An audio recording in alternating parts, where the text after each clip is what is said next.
કરુણા મુખ કમલથી વહે તિરુમાલ સરસ્વતી ગણધર ચણી વિશાળ પ્રજ્ઞા સૂત્ર રૂપે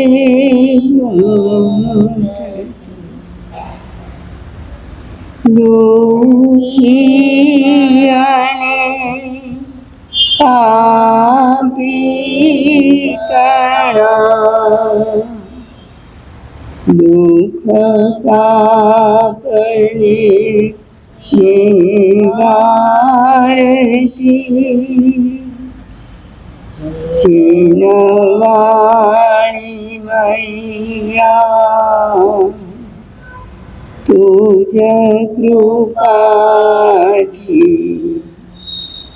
થાય મુખની રમણમતી ચિનવાણી મૈયા તુજ કૃપાથી થાય મુખની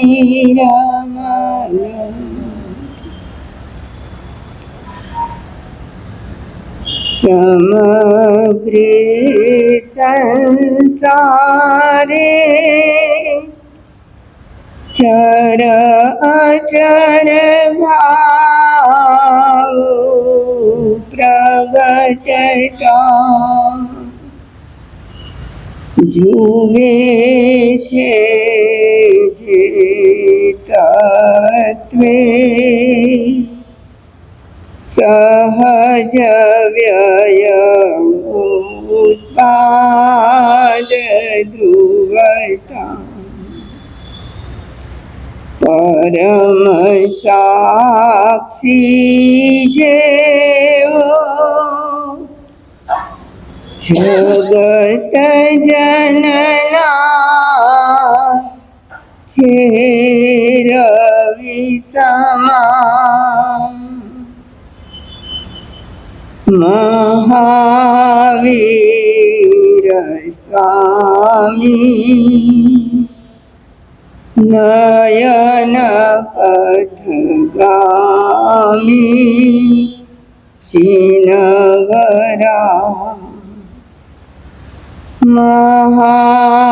મહાવીર સ્વામી નયન પથગામી ચિનવરા અનંત જ્ઞાની અનંત દર્શની ત્રિલોકીના તીર્થંકર પરમાત્મા શ્રમણ ભગવાન મહાવીર સ્વામીના શ્રી ચરણોમાં આપણી સૌની ભાવના. મારા તમારા અનંત અનંત ઉપકારી સર્વ ગુરુ ભગવંતોના શ્રી ચરણોમાં આપણી સૌની ભાવના. ગુરુની માયા પૂજ્યવરા મુક્ત લંબાઈમાં સતીજીના શ્રી ચરણોમાં આપણી સૌની ભાવના. આપ સૌને હેપી દિવાળી. આજના દિને ભગવાન મહાવીર સ્વામીનું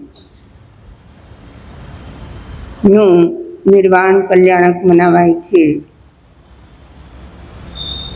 અહો કેવી હશે ધન્ય પાવાપુરી નગરી, જ્યાં ભગવાનની અંતિમ દેશના દેવાણી, જ્યાં ભગવાનનો અંતિમ પાર્થિવ દેહ પડ્યો. શ્રમણ ભગવાન મહાવીર સ્વામી, જેમના આપણે સૌ અનુયાયીઓ છીએ, એમના જીવન કવનને દુનિયાના સર્વ માનવો જાણે છે, કારણ કે મહાવીર કેવલ જૈનોના નહીં પણ આખી દુનિયાના છે. આવું શાંતિલાલ શાહે ગાયું છે. ભગવાન મહાવીર માત્ર જૈનોના નહીં, કોના કોના હતા? આખી દુનિયાના હતા. આ પરમાત્માએ લાસ્ટ દેશના, અંતિમ દેશના 16 પ્રહર સુધી લગાતાર આપી. 16 પ્રહર ઇક્વલ 48 કલાક. 48 કલાક એક ધારી દેશના આપવી એ સામાન્ય માણસનું કામ નથી. અને આપ સૌ કોઈ જાણો છો તેમ એમની અંતિમ દેશનામાં 18 દેશના રાજાઓ હાજર છે. ભગવાન મહાવીર સ્વામીને ગણધર ગૌતમ સ્વામીએ એકવાર પ્રશ્ન પૂછેલો કે પરમાત્મા, પાપનું ફળ શું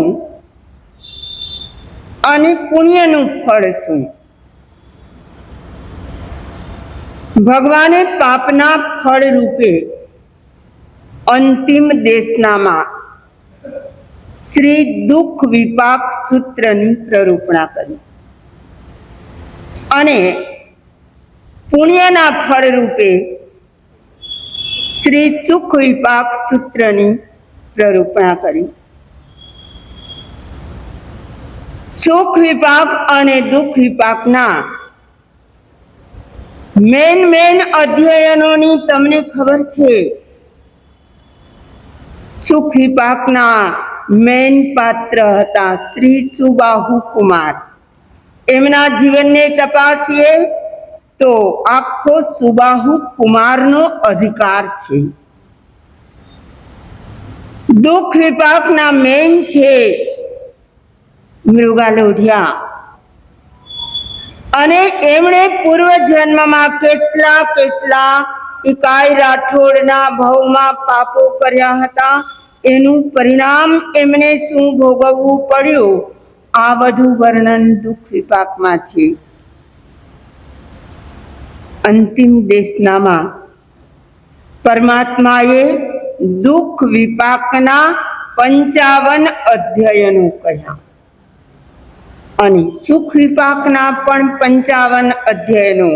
ટોટલ 110 અધ્યયનો સુખ અને દુઃખના પરિણામ જીવ શા માટે ભોગવે છે એમના માટે કહ્યા છે.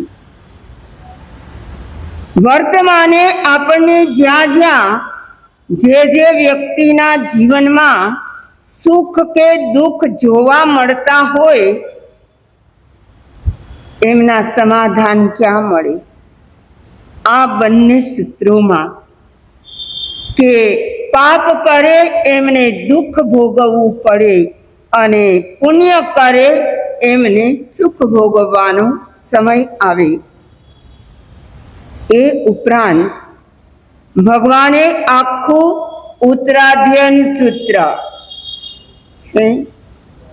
આખું ઉત્તરાધ્યયન એટલે કેટલા અધ્યયનો? 36 અધ્યયનો.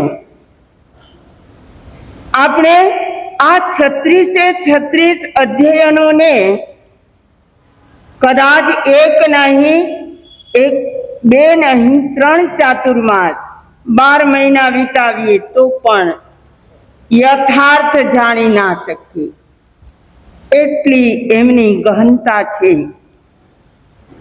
અંતિમ દેશના ભગવાને પાવાપુરીમાં હસ્તિપાળ રાજાની આજ્ઞાથી ચાતુર્માસ વિતાવ્યું અને આ સમયે દીપાવલીનો દિવસ અને 18 દેશના રાજાઓ દેશના સાંભળી રહ્યા છે.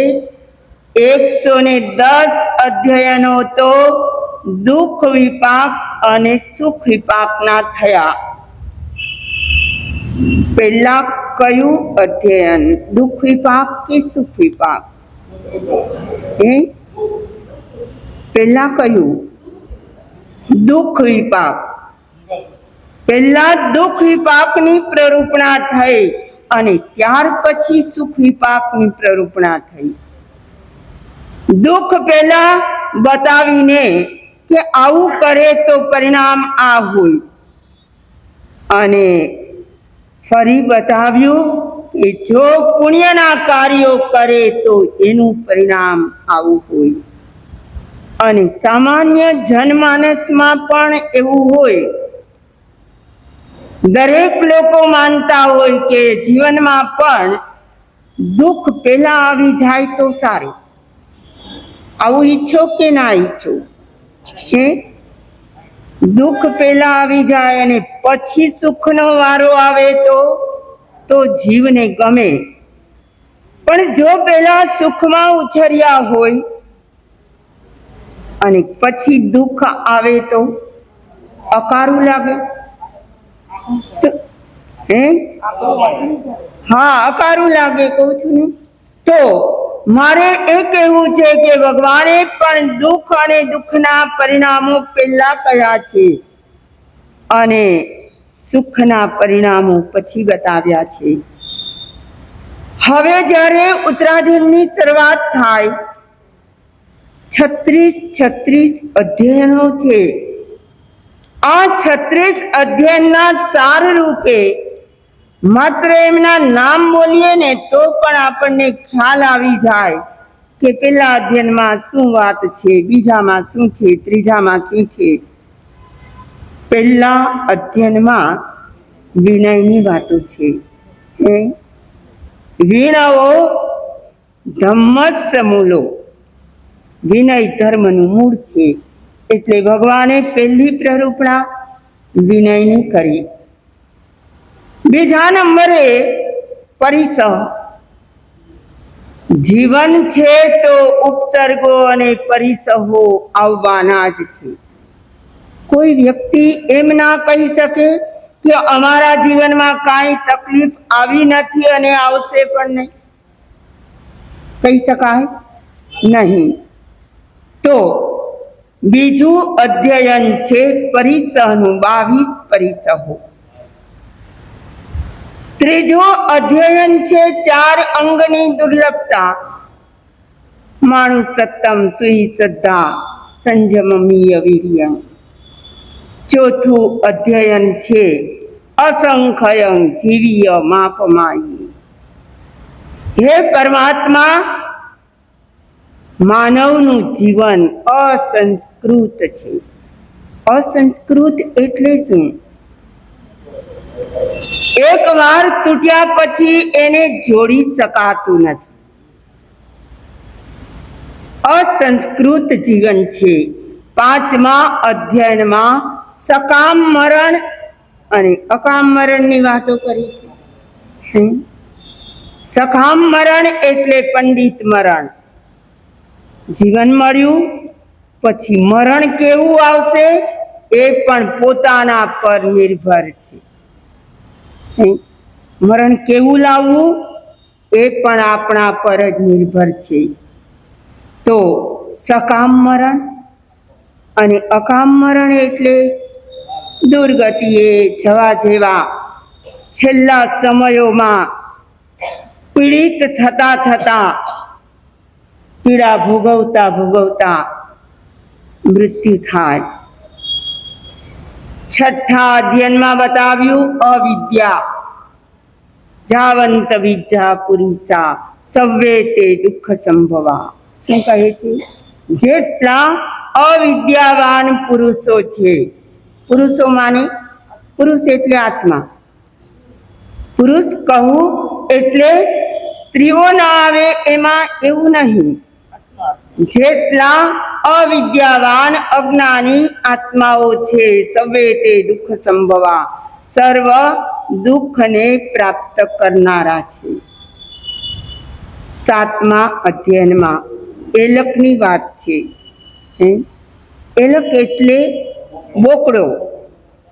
અને એ બોકડાને પાળી પોસીને એમનો માલિક તાજો માજો રાખે, પણ એનો આશય શું હોય કે એમનું શરીર તગડું થઈ જાય તો મને માંસ વધારે મળશે. આ અધ્યયનના ભાવો આપણને સમજાવે છે. આપણે પણ પાલન પોષણ કરતા કરતા, મોજ મજા કરતા કરતા, ખાતા પીતા આપણા શરીરને તગડું બનાવીએ છીએ અને એનું પરિણામ શું આવે છે? 8મું અધ્યયન છે કપિલનું, કપિલ કેવડી. અને 2 માસા માટે એમણે કેટલું કર્યું હતું અને અંતે પરિણામ શું આવ્યું? 2 માસા એટલે 2 તે વખતનું ચલણ હતું. માસ એટલે ચલણી સિક્કો. એ રાજા પાસેથી મેળવવા માટે વહેલી સવારે જાય અને યાચના કરે. આખા અધ્યયનોનો સાર તો કહેવાનો પણ સમય ના હોય. 9મું અધ્યયન છે નમિરાજર્ષિ. બધા જાણો છો નમિરાજર્ષિના આખા અધિકાર કેટલી વાર સાંભળ્યા હશે. અને એ નમિરાજર્ષિએ પોતાનું કેવી રીતે આત્મકલ્યાણ કર્યું. 10મું અધ્યયન સમયમ ગોયમ માપમાય. ભગવાન શું કહે છે? 1 વાર નહીં, 2 વાર નહીં, 36 વાર કહ્યું કે હે જીવ, સમય માત્રનો પ્રમાદ ના કર. 11મું અધ્યયન છે બહુશ્રુત. કોનું? બહુશ્રુત એટલે જે અત્યંત શ્રુત જ્ઞાની છે. એવા બહુશ્રુત બનવા માટે શું કરવું પડે? અને બહુશ્રુતની એમાં કેટલી ઉપમાઓ આપવામાં આવી છે. જગતની શ્રેષ્ઠતમ વસ્તુઓની એને બહુશ્રુતને ઉપમા આપવામાં આવી. 12મા અધ્યયનમાં હરિકેશી મુનિ. જાણો છો ને, હરિકેશી મુનિની કેટલી વાર વાતો સાંભળી હશે. એમને એમના સ્વભાવને કારણે ક્યાંય આદર મળતો ના હતો. સ્વભાવ કેટલું બગાડે એ કોના પરથી જાણવા મળે? હરિકેશી મુનિના અધ્યયનથી. 13મું અધ્યયન છે ચિત્ત સંભૂતિ. ચિત્ત બ્રહ્મદત્ત કહો તો પણ ચાલશે અને ચિત્ત સંભૂતિ કહો તો પણ ચાલશે. બંને ભાઈઓની વાત છે. 14મા અધ્યયનમાં ઇક્ષુકાર રાજા આદિ 6 જીવોનો અધિકાર છે. એ પણ તમે પ્રવચનમાં ઘણી વાર સાંભળ્યું હશે. 15મા અધ્યયનમાં સભિક્ષુ, તે જ સાચા ભિક્ષુ એટલે સાધુ છે. અને એમ કરીને સાચા સાધુનું એમાં વર્ણન કરવામાં આવ્યું છે. 16મા અધ્યયનમાં બ્રહ્મચર્યની વાડો બતાવી છે. બ્રહ્મચર્ય ગ્રહસ્થ જીવનનું મુખ્ય અંગ છે એમ કહો તો પણ ચાલે. અને એમની જે 9 વાડ વિશુદ્ધ બ્રહ્મચર્ય પાલન કરવાની વાત છે એ 16મા અધ્યયનમાં બતાવ્યું છે. 17મા અધ્યયનમાં પાપ શ્રમણની વાતો છે. કોની? પાપ શ્રમણ એટલે શ્રમણ અવસ્થા હોવા છતાં. કેવી અવસ્થા? શ્રમણ એટલે સાધુ બન્યા પછી પણ જો પાપાચારનું સેવન થાય તો એને પાપ શ્રમણ કહેવાય. એનું આખું વર્ણન આપ્યું છે. 17મા અધ્યયનમાં પાપ શ્રમણ. 18મા અધ્યયનમાં સંયતિ રાજા અને ગર્દભાલી મુનિની વાત છે. સંયતિ રાજાને ગર્દભાલી મુનિ એ જીવન જીવવાનો રાહ બતાવે છે. અભો પથિવા તુજ અભયદાયા ભયા ભવાહીય. શું કહે છે કે હે રાજન, તું અભય ત્યારે જ બની શકે જો બીજાને અભયદાન આપી. પોતે શિકાર કરવા નીકળ્યા છે અને એ શિકાર કરતા કરતા ગર્દભાલી મુનિ મરી જાય છે. એમની લોહીથી ખરડાયેલી કાયા જોઈ અને ગર્દભાલી મુનિ શું કહે છે કે હે રાજન, તારે પણ જો અભય બનવું હોય, નિર્ભય બનવું હોય તો તારે શું કરવું પડે? અભયદાન આપવું પડે. અરે એથી પણ આગળ વધીને 19મા અધ્યયનમાં મૃગાપુત્ર. તમને લાગે કે આ બધું તો અમે જાણીએ જ છીએ. આજના દિવસે ખાલી ઉત્તરાધ્યયન સૂત્રને આપણે મૂળ પાઠથી વાંચી જઈએ, ગોખી જઈએ, સ્વાધ્યાય કરી લઈએ તો ઘણી સારી વાત છે. પરંતુ એની હાઇલાઇટ છે કે આ અધ્યયનમાં આ વાત છે. તો 19મું અધ્યયન છે મૃગાપુત્રનું. જાણો છો ને, મૃગાપુત્રે સંયમ અંગીકાર કર્યો અને સંયમ અંગીકાર કરતા પહેલા એમના માવિત્રો જ્યારે રોકે ત્યારે કહે છે કે હે માતા કે પિતા, જ્યારે મૃગલાઓ, જંગલના મૃગલાઓ જ્યારે બીમાર પડે ત્યારે એની સાર સંભાળ કોણ કરી? ત્યાં કુલીનભાઈ જેવા ડોક્ટર મળે નહીં. ત્યાં એમની સાર સંભાળ કોઈ ના કરે તો એ મૃગલાઓની સાર સંભાળ કોણ કરશે? જ્યારે પોતે સાજા થઈ જાય ત્યારે ઘાસચારાની તપાસ કરે, પાણીની તપાસ કરે. એમ હે માતા, મારા પણ એટલા ઉત્કૃષ્ટ ભાવ છે. કદાચ મારા જીવનમાં કષ્ટો આવશે, મુશ્કેલીઓ આવશે તો પણ હું એમનો સામનો કરી અને સંયમના માર્ગે પ્રયાણ કરે છે.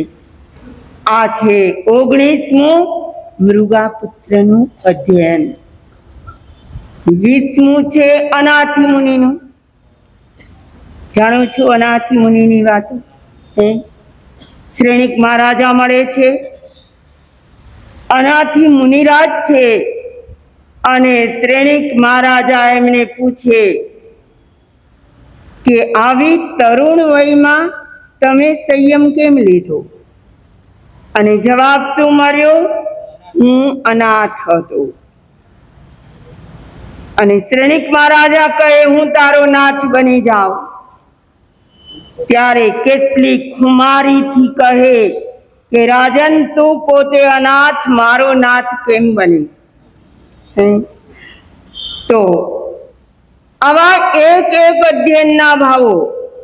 20મું અનાથી મુનિનું. 21મું અધ્યયન સમુદ્રપાલ. બરાબર. સમુદ્રપાલ મુનિ એ જ્યારે મુનિ ન હતા ત્યારે સમુદ્રમાં એ મુસાફરી કરતા હતા અને પછી એમને ત્યાં એવી ઘટના બનતા સંયમ લેવાના ભાવ થયા અને 22મું નેમનાથ ભગવાન અરિષ્ટ નેમી. રાજુલનો જે પ્રસંગ બન્યો છે, રાજુલ ગિરનાર તરફ જઈ રહ્યા છે. ભગવાન નેમનાથની પાછળ પાછળ આ બધા પ્રસંગોથી વિદિત છો. અને તે વખતે ગુફામાં એમના જ દિયર રહનેમી મળે છે. વરસાદી સિઝન અને એ જે ઘટના છે એનું આખું એ વર્ણન 22મા અધ્યયનમાં, 23મા અધ્યયનમાં કેસી અને ગૌતમનો સંવાદ. જો કેસી અને ગૌતમ ના મળ્યા હોત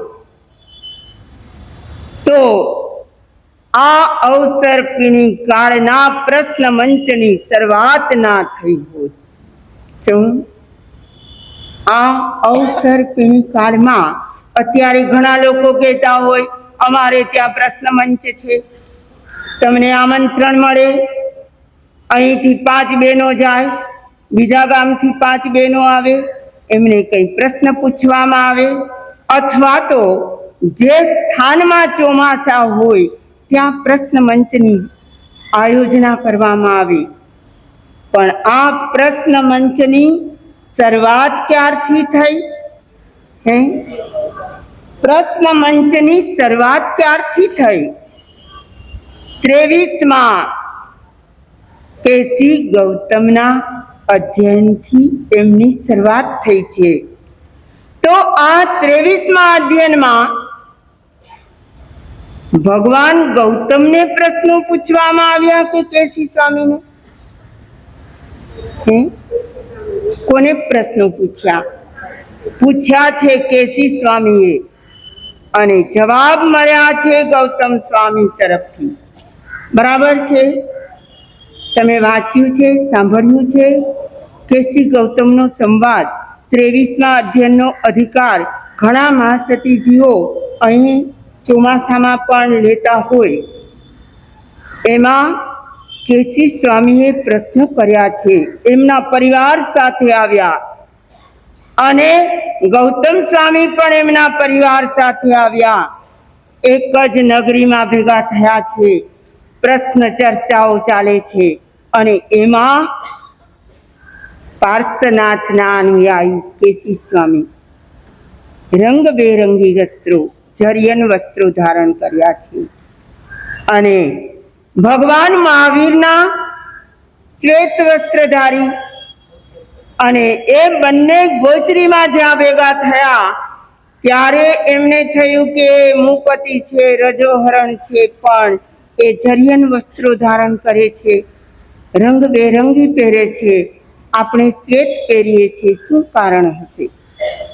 અને એમના સમાધાન માટે બંને સૂર્ય અને ચંદ્ર જેવા શોભતા. શાસ્ત્રમાં આ અધ્યયનમાં એવું બતાવ્યું છે કે કેસી સ્વામી અને ગૌતમ સ્વામી કેવા હતા, કેવા શોભતા હતા? સૂર્ય અને ચંદ્ર જેવા.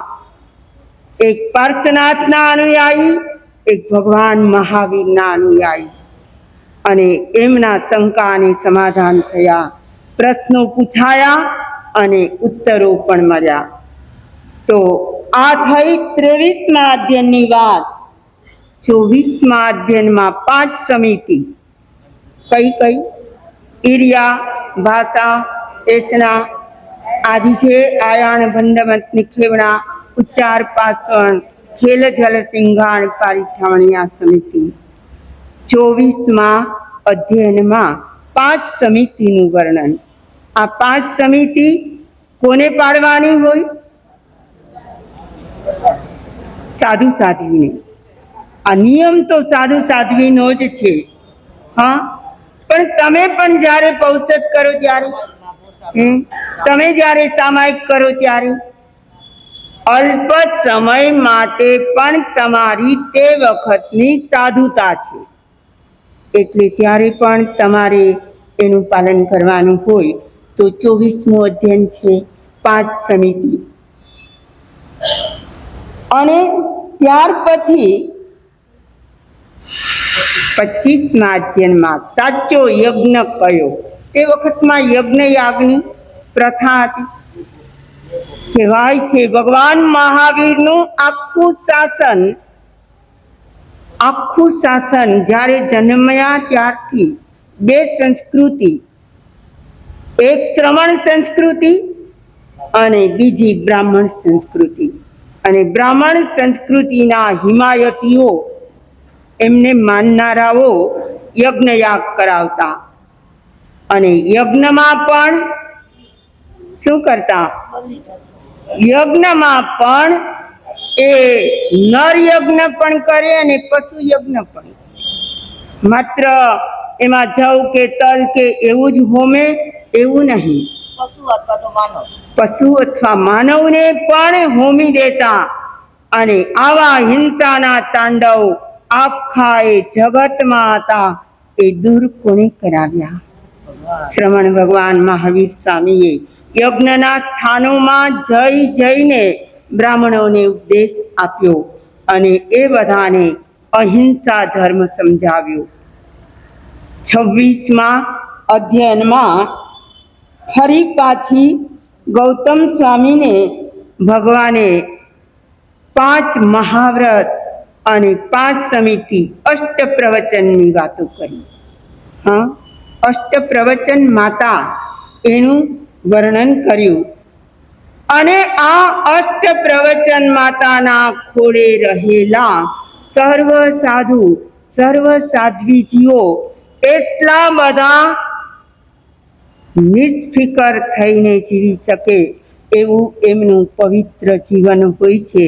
તો આ અષ્ટ પ્રવચન માતાના ખોળે ઝીલનારા સર્વ માટે ભગવાને 26મા અધ્યયનની પ્રરૂપણા કરી. 27મા અધ્યયનમાં ગર્ગાચાર્યની વાતો કરીને એનું આખું કથાનક છે. એ પણ પોતાના જીવનમાં અહિંસા ધર્મના કારણે કેવા આગળ વધ્યા એમનું વર્ણન છે. 28મું અધ્યયન તો તમે બધા જ જાણો છો.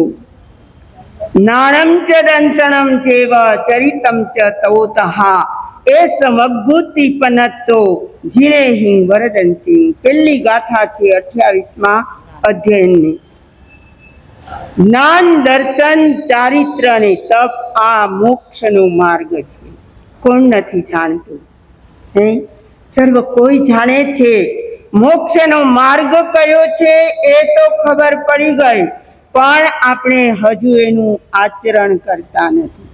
તમને ખબર પડી જાય કે સ્ટેશન જવાનો આ રસ્તો છે, પણ એ રસ્તે ન જાઓ તો સ્ટેશન આવે ન આવે. તો મોક્ષના માર્ગની પ્રરૂપણા 28મા અધ્યયનમાં કરી. 29મું અધ્યયન ઘણાએ સાંભળ્યું હશે. એ પણ અધિકાર ઘણામાં સતીજી સંતો વગેરે લેતા હોય. સમ્યક પરાક્રમ 73 બોલો છે. કેટલા? હે ભગવાન, પ્રતિક્રમણ કરવાથી શું લાભ? હે ભગવાન, કસાયોનો વિજય કરવાથી શું લાભ? આવા સંવેગ રાખવાથી, નિર્વેદ રાખવાથી 73 બોલો. અને આ 73 બોલના પરિણામ ભગવાને શેમાં બતાવ્યા છે? 29મા અધ્યયનમાં. અને એક પછી એક બોલ વાંચીએ તો આપણને નવી નવી વાત મળે કે આ કરવાથી આપણને આ લાભ થાય. આપણે તો બધા લાભના ઈચ્છુક. પેલા માજીના દીકરા જેવા લાલો લાભ વિના લોટે નહીં. ખબર છે ને બધાને? આપણે પણ એ માજીના દીકરા જેવા લાલા છીએ અને લાભ મળતો હોય તો જરૂર લોટી જઈએ એવા છીએ. તો ભગવાને 73 બોલો લાભ માટેના બતાવ્યા. 73 એક બે નહીં, સમ્યક પરાક્રમના 73 બોલો બતાવ્યા. 30મા અધ્યયનમાં તપ સમાધિ શું બતાવી? તપના માર્ગો બતાવ્યા. તપ કરનારાને લાભ શું થાય, તપ કરનારાની કર્મ નિર્જરા કેમ થાય વગેરે 30મા અધ્યયનમાં બતાવ્યું. 31મા અધ્યયનમાં ચરણ વિધિ. ચરણ એટલે ચારિત્ર. ચરણમ ચારિત્રમ. ચરણ કહેવાય છે ચારિત્રને. તો આ ચારિત્ર કેટલા પ્રકારનું હોય એ બધા જ ચારિત્રને કોણ કોણ પાડી શકે, ચારિત્રના ધણી કોણ હોઈ શકે અને ચારિત્ર પાળનારને લાભ શું મળે એ પણ એમાં કથન કર્યું છે. 32મું અધ્યયન છે પ્રમાદ સ્થાનો. શેના સ્થાનો? પ્રમાદના સ્થાનો.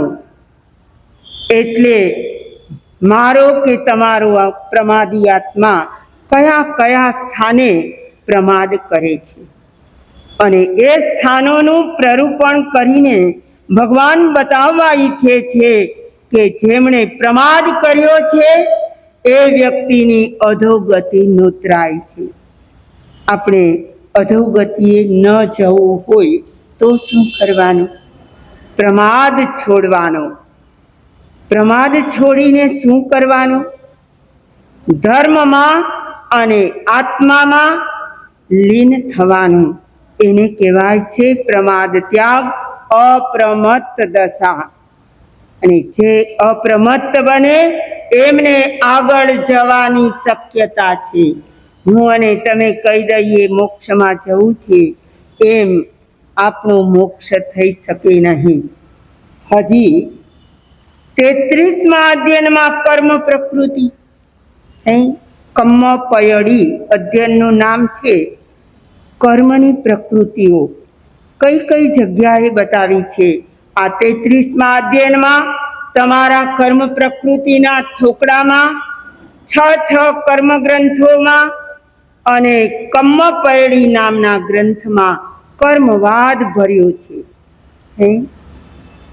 તમને ખબર છે ભગવાન મહાવીરે તે વખતના મતવાદો હતા એને ટાળવા માટે કર્મવાદની પ્રરૂપણા કરી. મતવાદ એટલે અલગ અલગ ધર્મના અલગ અલગ મતો હોય. બ્રાહ્મણ સંસ્કૃતિવાળા જુદું કહેતા હોય, અરે મુસ્લિમ ધર્મના અલગ કહેતા હોય, કોઈ ક્રિશ્ચિયન હોય તો અલગ વાતો કરતા હોય. પણ ભગવાને સર્વ સમન્વય કરીને કર્મવાદ બતાવ્યો કે જે જેવા કર્મ કરે તે પ્રમાણે એમને ફળ મળે. આ છે કર્મ પ્રકૃતિનું 33મું અધ્યયન. 34મા અધ્યયનમાં ભાવની લેસ્યાઓ બતાવી છે. આપણા આત્મામાં 6 લેસ્યાઓ રમી રહી છે. ક્યારેક આપણે ક્રોધમાં હોઈએ, કૃષ્ણ લેસ્યા વર્તતી હોય, અને ક્યારેક ધર્મ ધ્યાનમાં લીન થયા હોય તો તેજો પદ્મ કે શુક્લ લેસ્યા પણ હોય. તો લેસ્યાનું વર્ણન છે આ 34મા અધ્યયનમાં. 35મા અધ્યયનમાં અણગાર. અણગાર કેવા હોય? અણગાર એટલે જેની પાસે રહેવાને ઘર નથી, આવા અણગારો વિચરણ કરતા હોય. એટલે એમને કોઈ જગ્યાનું કોઈ વ્યક્તિનું મમત્વ થવાની સંભાવના ના રહે. આશય તો આવા મજાના છે. તો આ અણગાર કોને કહેવાય એનું આ 35મું અધ્યયન છે. અને 36મા અધ્યયનમાં ભગવાન બતાવે જીવા જીવ વિભક્તિ. જગતમાં 2 મૂળ તત્વો છે, 2 પદાર્થો છે. કયા કયા? કયા કયા? જીવ અને અજીવ, જડ અને ચેતન. આપણે પદાર્થ વિજ્ઞાનની દ્રષ્ટિએ જોઈએ તો જગતમાં જળ ચેતન પદાર્થો છે. અને અમને તો સાયન્સમાં ભણાવવામાં આવતું કે એક જગ્યાએ ઘસારો થાય તો બીજી જગ્યાએ નવરચના થાય. સમજાણું? એક જગ્યાએ જો ઘસારો થાય તો બીજી જગ્યાએ નવરચના થાય. એનો અર્થ કે પૂતગલનો સ્વભાવ એવો છે, ખાણમાંથી તમે પથ્થર કાઢો કોઈ જગ્યાએથી માટી લઈ આવો, સિમેન્ટ લઈ આવો અને કોઈ જગ્યાએ મકાનનું નવરચના થાય. પૂતગલો તો આવા જ છે. એક જગ્યાએથી બીજી જગ્યાએ એમના પ્રયાણ થયા જ કરે છે. તમે માની લીધું કે આજે મને લાખ રૂપિયા મળી ગયા, આવતીકાલ એવી હોય કે એ લાખ રૂપિયા તમારા કોઈ માર્ગે જવાના પણ હોય, ના જાય કે આવેલા ત્યાં જ રહી જાય. જીવા જીવ વિભક્તિ બતાવે છે કે જગતમાં જીવ તત્વ જ શાશ્વત છે અને જળ પદાર્થો બધા જ નાશવંત છે. અને ભગવાને જ્યારે આ 36મા અધ્યયનની છેલ્લી ગાથાનું ઉચ્ચારણ કર્યું, શેનું? 36મા અધ્યયનની છેલ્લી ગાથાનું ઉચ્ચારણ કર્યું અને એમનું પણ છેલ્લું ચરણ, એનો પણ છેલ્લો અક્ષર બોલ્યા અને ભગવાનની ભવ સ્થિતિ પૂર્ણ થઈ. શું થયું? મહાવીર ભવ સ્થિતિ, કાય સ્થિતિ, આયુષ્ય ક્ષય, જે શબ્દ આપીએ તે આપી શકાય. શાસ્ત્રોમાં બતાવ્યું છે આવું ખયેણં ભવક્ષયેણં. શું બતાવ્યું છે શાસ્ત્રમાં? જ્યારે ભગવાનના નિર્વાણની વાત આવે ત્યારે આ બે શબ્દો આવ્યા છે. આવું ખયેણં એટલે ભગવાનનું જે આયુષ્ય 72 વર્ષ અને ઉપરાંતમાં કંઈક હતું એ પૂર્ણ થયું.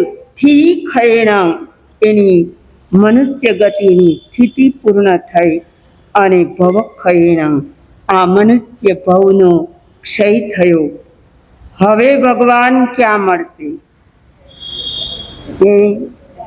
ભગવાન સિદ્ધ બુદ્ધ મુક્ત થઈ ગયા, ક્યાં મળે?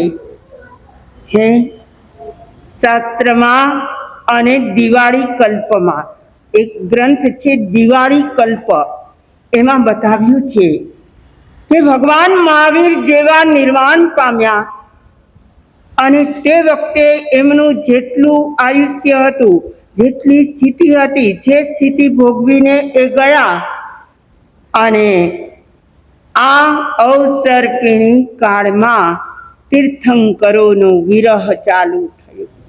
શું થયું? તીર્થંકરોનો વિરહ ચાલુ થયો અને હવે તીર્થંકર ક્યાં મળશે? ક્યાં મળશે? અરે ઉત્તરપિણી કાળ આવશે ત્યારે ભગવાનના જ અનુયાયી કોણ હતા? શ્રેણિક મહારાજા. ભગવાન જેટલી જ એમની સ્થિતિ અવસર્પિણીના છેલ્લા અને ઉત્તરપિણીના પહેલા કાળના પહેલા જે તીર્થંકર હોય એમની સ્થિતિ સમાન હોય. અને તમને બધાને ખબર છે કે ભક્તામર સ્તોત્રમાં પેલા માનતુંગાચાર્ય કહે છે ભગવાન આપ તો આપના સમાન બનાવો છો. કોના જેવા? આપ તો આપના સમાન બનાવો છો. જગતનો કોઈ પણ માનવ એટલો નિસ્વાર્થી નથી હોતો કે પોતાની જે સારી સ્થિતિ હોય આવી સ્થિતિ બધાને મળે એવું ઈચ્છે ખરા કોઈ? પોતાનો સગો ભાઈ હોય ને તો પણ એનો ધંધો ચાલે એના કરતા મારો વધારે ચાલે તો સારું. એની પાસે ઇન્કમ હોય એના કરતા મને વધારે મળે તો સારું. ભગવાન શું ઈચ્છતા હતા? મને જે મળ્યું જગતના સર્વ જીવોને મળ્યું. મને જે ગમ્યું એ જગતના સર્વ જીવોને ગમી જાય.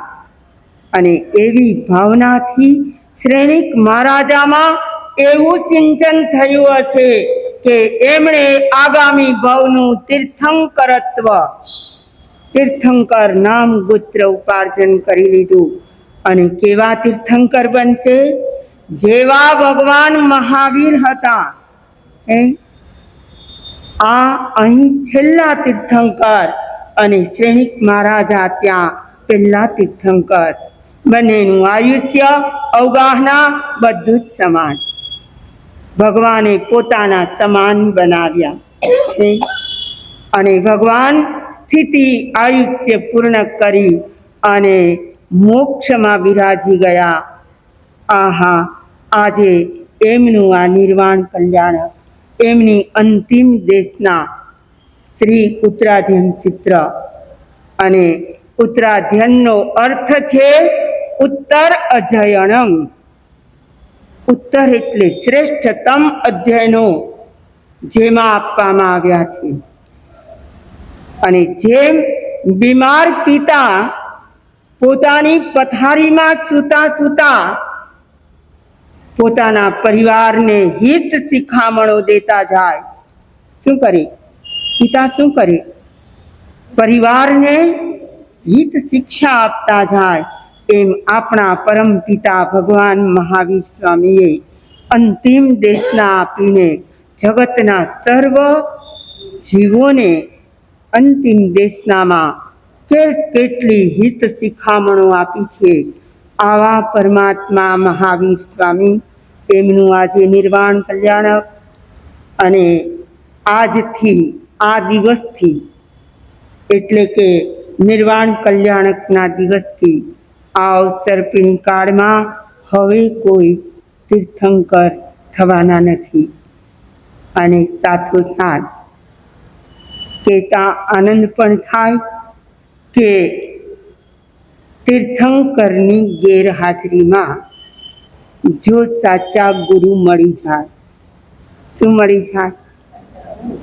તીર્થંકરની ગેરહાજરીમાં અગર સાચા ગુરુ મળી જાય તો જીવનનો ઉદ્ધાર થવાનું કાર્ય ચાલુ રહે. તો અમને અને આપણને સૌને એવા ગુરુ આજના દિવસે જ મળ્યા. કોણ હતા હે? કોણ હતા એ? હમણાં જ મા સતીજીએ એમના વિશે ઘણી વાતો કરી, પણ કહેવાય છે 7 સમુદ્ર સ્યાહી કરું, 7 સમુદ્ર સ્યાહી કરું, પૃથ્વી તલ કાગજ કરું, પણ ગુરુ ગુણ લીખા ન જાય. જે ઉપકાર કર્યો છે અમે અમારા જીવનનો વિચાર કરીએ તો અગર ગુરુદેવ ના મળ્યા હોય અને એમણે અમને બોધ ના પમાડ્યો હોય તો અમે પણ ક્યાં હોઈએ? કલ્પના જ ના થઈ શકે. તો આવા ગુરુજન મળવા એ પરમ ભાગ્યની નિશાની છે. અને ગુરુદેવના વૈરાગ્ય પમાડવાની એક રીત હતી. મને કહ્યું હતું, મને જ નહીં અનેક બહેનોને કહ્યું હશે કે તારે સ્વામી બનવું છે કે દાસી બનવું છે? શું કહેતા હોય? અમને બધા શું કહે છે? મા સતીજી કહે અથવા સ્વામી કહે ને? કાઠિયાવાડના લોકો સ્વામી કહીને જ બોલાવે. અમારા પૂજ્યવાળાને મુક્તાબાઈ મા સતીજી અથવા મુક્તાબાઈ સ્વામી. એટલે સ્વામી શબ્દ, સ્વામી શબ્દ છે પ્રભુત્વનો. સ્વામી શબ્દ છે માલિક અર્થમાં. તો ગુરુદેવ કહેતા સ્વામી બનવું છે કે દાસી બનવું છે? એટલે કોઈને પણ પ્રશ્ન પૂછો તો હલકું નામ તો સ્વીકારે નહીં. દાસી બનવું કોને ગમે? એટલે આપણા મોઢેથી બોલાઈ જાય કે સ્વામી બનવું છે. અને પછી એમની જે વૈરાગ્ય પમાડવાની રીતો હોય અમને ખૂબ સંસારની અસારતા બતાવે. અરે એ સિવાયની તો હું તો એમ કહીશ કે પહેલાના વડીલો એવી કહેવત બોલતા કે પાથીએ પાથીએ નહીં, અમને તો વાળે વાળે તેલ નાખ્યું છે. કઈ બાબતમાં અમને ગુરુદેવની શિખામણો નથી મળી એ વિચારતા જ અમે રહી જઈએ કે દરેક બાબતમાં અમને ટપાર્યા પણ છે, અમને કેળવણી પણ આપી છે. હમણાં જ માં સતીજીએ કહ્યું કે અમે જો આ સિંહાસન પર આવીને કંઈક બે શબ્દ પણ બોલી શકતા હોઈએ તો આ બધો જ ઉપકાર કોનો?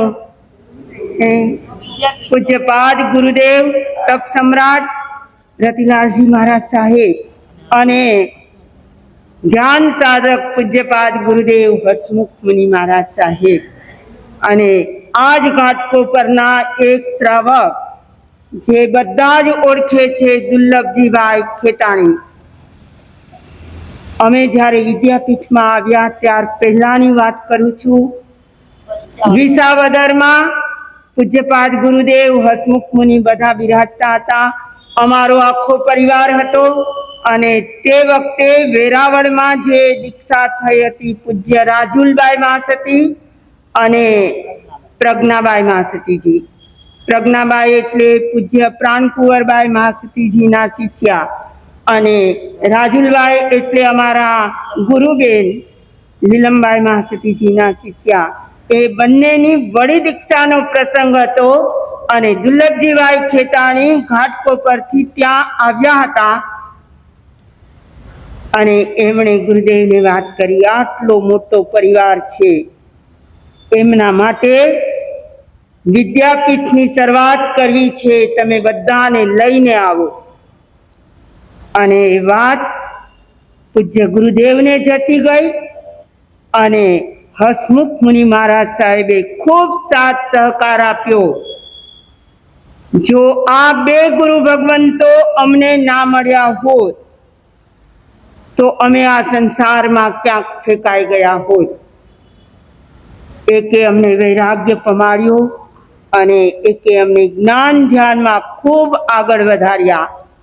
શ્રમણી વિદ્યાપીઠમાં જ્ઞાન અપાવ્યું તો અનકાઈમાં જ્યારે જ્યારે ગયા ત્યારે ધ્યાન શીખવ્યું છે. આવા ગુરુ ભગવંતોના ઉપકારોને અમે યાદ કરીએ છીએ ત્યારે નતમસ્તક થઈ જવાય એવું છે. તપ સમ્રાટ પૂજ્યપાદ ગુરુદેવ એનો આજે જન્મદિન છે અને 150 ઉપરાંત એમના હાથે રજોહરણ દેવાયા છે. 150 ઉપરાંત આ કઈ નાની સૂની સિદ્ધિ નથી. પોતે તપસ્વી હતા અને આખું મુંબઈ જાણે છે કે ઠેર ઠેર એમણે વર્ષી તપો મંડાવ્યા હતા અને લાસ્ટમાં એ વર્ષી તપના પારણા કરાવવા પણ મુંબઈમાં દરેક પરાઓમાં આવ્યા હતા, ઘાટકોપરમાં પણ પધાર્યા હતા. અને આવા ગુરુ ભગવંતની વાતો કરતા કરતા તો 11 ને બદલે 12 પણ થઈ જાય, પણ સમયની પણ મર્યાદાઓ હોય છે. અને હાથ કંકણને આરસીની શું જરૂર છે ને? હાથ કંકણને આરસીની શી જરૂર? સમજી ગયા એનો અર્થ? કોઈ વ્યક્તિને પોતાનો ચહેરો જોવો છે તો એને અરીસાની જરૂર પડે અને કોઈને કોઈ વસ્તુ દેખાતી ન હોય, પોતાના અંગોપાંગ ન દેખાતા હોય તો એ જોવા માટે કઈ અરીસાની જરૂર પડે? હાથ તો આમ દેખાય છે, હાથમાં મેં કંકણ પહેર્યા કે નહીં એ જોવા માટે કોઈ અરીસા આગળ જાય? એ તો ખબર પડી ક્યાં? મારે એ કહેવું છે કે ગુરુ મહારાજના જીવનને સૌ કોઈ જાણે છે. કદાચ આમાંથી 50% નહીં પણ જાણતો હોય, હવેનો વર્ગ એ નવી પેઢી ન જાણતી હોય, પણ પરંપરાથી જે વડીલો છે એ બધાએ તો એમના દર્શન પણ કર્યા હશે, એમની વાણી પણ સાંભળી હશે, એમના તપ ત્યાગ અને સંયમને પણ જોયા હશે, એમના હાથે થયેલી દીક્ષાઓ પણ માણી હશે.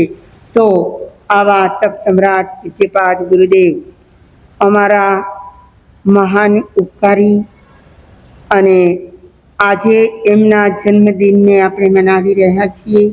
એમનો આત્મા પણ જ્યાં બિરાજમાન હોય ત્યાંથી અમારા પર અનહદ કૃપા દ્રષ્ટિ રાખીને અમને એમના રાહે ચડાવે. એમના જ રાહે એટલે તપ સંયમના રાહે ચડીને અમે પણ અમારા આત્માનું કલ્યાણ કરીએ વિશે